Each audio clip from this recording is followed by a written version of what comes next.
पुसदमध्ये समन्वयातून कारवाई. मंदिर मस्जिदवरील भोंगे स्वखुशीने उतरवले.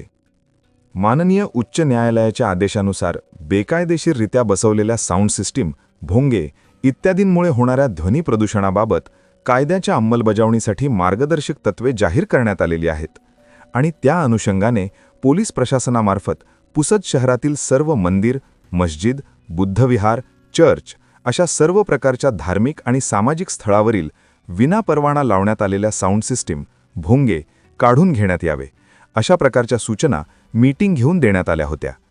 याचा सकारात्मक परिणाम असा की संभाजीनगर परिसरातील बुद्धविहार येथील साऊंड सिस्टीम तेथील ट्रस्टी व सुजान नागरिकांच्या माध्यमातून पोलीस प्रशासनाच्या उपस्थितीमध्ये काढण्यात आली.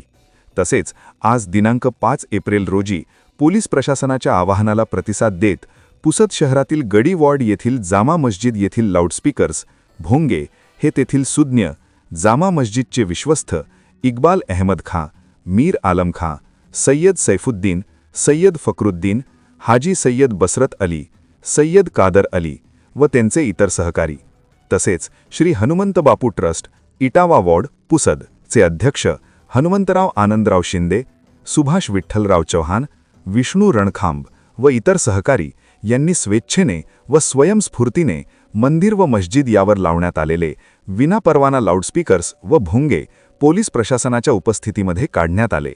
सर्वात महत्त्वाची आणि दिलासादायक बाब म्हणजे पोलीस प्रशासन आणि धर्मस्थळांमधील या समन्वयामुळे कोणताही वाद न होता ही कारवाई शांततेत पूर्ण झाली. आजच्या परिस्थितीत जिथे अशा मुद्द्यांवरून तणाव निर्माण होण्याची शक्यता असते, तिथे पुसदमध्ये समजुतीने आणि संवादातून काढलेला हा मार्ग एक आदर्श उदाहरण ठरत आहे.